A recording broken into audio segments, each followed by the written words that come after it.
ಎಲ್ಲಾ ಹಾನಿಯಿಂದ ಕೂದಲನ್ನು ರಕ್ಷಿಸುತ್ತೆ. ಬರೀ Amrut noni reach root premium hair oil. ಸಂಕಷ್ಟ ನಿವಾರಣೆಗೆ ದೇವರ ಮೊರೆ ಹೋಗಿದ್ದಾರೆ ಎಚ್ಡಿ ರೇವಣ್ಣ. ಬೆಂಗಳೂರಿನಲ್ಲಿ ಬೆಳ್ಳಂಬೆಳಗಿನ ಎಚ್ಡಿ ರೇವಣ್ಣ ಟೆಂಪಲ್ ರನ್ ಪ್ರಾರಂಭಿಸಿದ್ದಾರೆ. ಜಯನಗರದ ವಿನಾಯಕ ದೇವಸ್ಥಾನದಲ್ಲಿ ರೇವಣ್ಣ ಅವರು ವಿಶೇಷವಾಗಿ ಪೂಜೆಯನ್ನು ಸಲ್ಲಿಸಿದ್ದಾರೆ. ಬಸವನಗುಡಿಯ ಶೃಂಗೇರಿ ಶಂಕರ ಮಠಕ್ಕೂ ಎಚ್ಡಿಆರ್ ಭೇಟಿಯನ್ನ ಕೊಟ್ಟಿದ್ದಾರೆ. ನೀವು ಗಮನಿಸಬಹುದು, ಜೈಲಿನಿಂದ ಹೊರಬಂದಂತಹ ಮಾಜಿ ಸಚಿವ ಎಚ್ಡಿ ರೇವಣ್ಣ ಅವರು ದೇವರ ಮೊರೆ ಹೋಗ್ತಾ ಇರೋದನ್ನ ಗಮನಿಸಬಹುದು. ಪ್ರಮುಖವಾಗಿ ಇವರು ದೇವರು, ಶಾಸ್ತ್ರ, ಸಂಪ್ರದಾಯ, ಹೋಮ, ಹವನ ಹಾಗೆ ಈ ರಾಹುಕಾಲ, ಗುಳಿಗೆ ಕಾಲದ ಬಗ್ಗೆ ಬಹಳ ನಂಬಿಕೆಯನ್ನ ಇಟ್ಕೊಂಡಿದ್ದಾರೆ ರೇವಣ್ಣ ಅವರು. ಹಾಗಾಗಿ ಕಂಟಿನ್ಯೂಸ್ ಆಗಿ ದೇವಸ್ಥಾನಗಳಿಗೆ ವಿಸಿಟ್ ಅನ್ನ ಮಾಡ್ತಾ ಇರೋದನ್ನ ಗಮನಿಸಬಹುದು. ಬೆಳ್ಳಂಬೆಳಗ್ಗೆನೆ ಇವತ್ತೂ ಕೂಡ ದೇವಸ್ಥಾನಕ್ಕೆ ಭೇಟಿಯನ್ನ ಕೊಟ್ಟು ವಿಶೇಷವಾಗಿ ಪೂಜೆಯನ್ನ ಸಲ್ಲಿಸಿದ್ದಾರೆ. ಪ್ರಮುಖವಾಗಿ ಜಯನಗರದ ವಿನಾಯಕ ದೇವಸ್ಥಾನದಲ್ಲಿ ರೇವಣ್ಣ ಅವರು ಪೂಜೆಯನ್ನು ಸಲ್ಲಿಸಿದ್ದಾರೆ. ಹಾಗೆ ಬಸವನಗುಡಿಯ ಶೃಂಗೇರಿ ಶಂಕರ ಮಠಕ್ಕೂ ಎಚ್ಡಿ ರೇವಣ್ಣ ಅವರು ಭೇಟಿಯನ್ನ ಕೊಟ್ಟಿದ್ದಾರೆ. ಅಲ್ಲಿ ಪೂಜೆಯನ್ನ ಸಲ್ಲಿಸ್ತಾ ಇರುವಂತಹ ದೃಶ್ಯಾವಳಿಯನ್ನ ಗಮನಿಸ್ತಾ ಇದ್ದೀರಾ.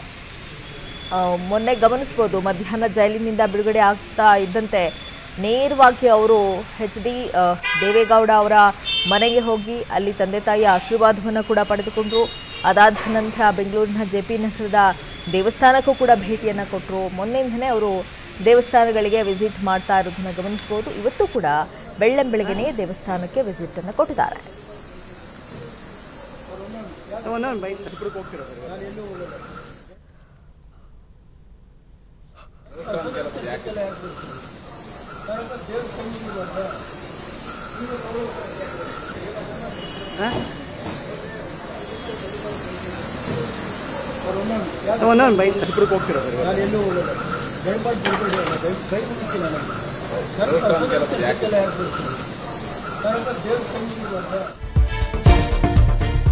ಜೈಲಿನಿಂದ ಹೊರಬಂದ ನಂತರ ರೇವಣ್ಣ ಅವರು ಕಾಲಿಗೆ ಚಪ್ಪಲಿಯನ್ನೇ ಧರಿಸ್ತಾ ಇಲ್ಲ. ಕೇಸ್ ಮುಗಿಯುವವರೆಗೂ ಕೂಡ ಚಪ್ಪಲಿಯನ್ನ ಧರಿಸದೇ ಇರೋದಕ್ಕೆ ಅವರು ತೀರ್ಮಾನವನ್ನ ತೆಗೆದುಕೊಂಡಿದ್ದಾರಂತೆ. ಟೆಂಪಲ್ ರನ್ ಅನ್ನ ಮುಗಿಸಿ ಪದ್ಮನಾಭನಗರದ ನಿವಾಸಕ್ಕೆ ಅವರು ವಾಪಸ್ ಆಗಿದ್ದಾರೆ. ನಿನ್ನೆ ಇಡೀ ದಿನ ಕಾನೂನು ತಜ್ಞರ ಜೊತೆ ಎಚ್ಡಿ ರೇವಣ್ಣ ಅವರು ಚರ್ಚೆಯನ್ನ ಮಾಡಿದ್ದಾರೆ. ಪ್ರಕರಣದಿಂದ ಪಾರು ಮಾಡುವಂತೆ ಇವತ್ತು ದೇವರಲ್ಲಿ ಪ್ರಾರ್ಥನೆಯನ್ನ ಅವರು ಸಲ್ಲಿಸಿದ್ದಾರೆ. ಟೆಂಪಲ್ ರನ್ ಮಾಡ್ತಾ ಇರೋದನ್ನ ಗಮನಿಸಬಹುದು. ಒಂದ್ ಕಡೆ ಜೈಲಿನಿಂದ ಹೊರಬಂದ ನಂತರ ಅವರು ಕಾಲಿಗೆ ಚಪ್ಪಲಿಯನ್ನ ಕೂಡ ಧರಿಸ್ತಾ ಇಲ್ಲ. ಈ ಕೇಸ್ನಿಂದ ಹೊರ ಬರೋ ತನಕ ಕಾಲಿಗೆ ಚಪ್ಪಲಿಯನ್ನು ಹಾಕೋದಿಲ್ಲ ಅನ್ನುವಂಥ ಒಂದು ತೀರ್ಮಾನವನ್ನ ಅವರು ತೆಗೆದುಕೊಂಡಿದ್ದಾರೆ ಅನ್ನುವಂಥ ಮಾಹಿತಿ. ನಿನ್ನೆ ಕೂಡ ಇಡೀ ದಿನ ಕಾನೂನು ತಜ್ಞರ ಜೊತೆಗೆ ಚರ್ಚೆಯನ್ನು ಮಾಡಿದ್ದಾರೆ. ಈ ಪ್ರಕರಣದಿಂದ ಹೇಗಾದರೂ ಹೊರಗೆ ಬರಬೇಕು, ಅದರ ಜೊತೆಗೆ ದೇವರ ಮೊರೆ ಕೂಡ ಹೋಗ್ತಾ ಇರೋದನ್ನ ಗಮನಿಸಬಹುದು. ದೇವರಲ್ಲೂ ಕೂಡ ವಿಶೇಷವಾಗಿ ಪ್ರಾರ್ಥನೆಯನ್ನ ಸಲ್ಲಿಸ್ತಾ ಇರುವಂತಹ ಎಚ್ಡಿ ರೇವಣ್ಣ ಅವರು ಈ ಪ್ರಕರಣದಿಂದ ಹೊರಗೆ ಬರಬೇಕು ಅಂತ ಹೇಳಿ ದೇವರಲ್ಲೂ ಪ್ರಾರ್ಥನೆಯನ್ನು ಸಲ್ಲಿಸ್ತಾ ಇದ್ದಾರೆ.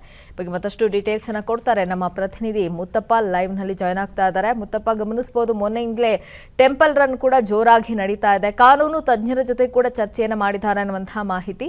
ಡೀಟೇಲ್ಸ್ ನೀಡೋದಾದ್ರೆ, ನನ್ನ ಜೀವನದಲ್ಲಿ ನಾನು ಮಾತ್ರವಲ್ಲ, ನನ್ನ ಕೂದಲು ಕೂಡ ಆಗಿರ್ಬೇಕು ಸ್ಟ್ರಾಂಗ್ ಅಂಡ್ ಸ್ಟೈಲಿಶ್. ಬರೀ Amrut noni reach root premium hair oil ನೊಂದಿಗೆ. Reach root premium hair oil.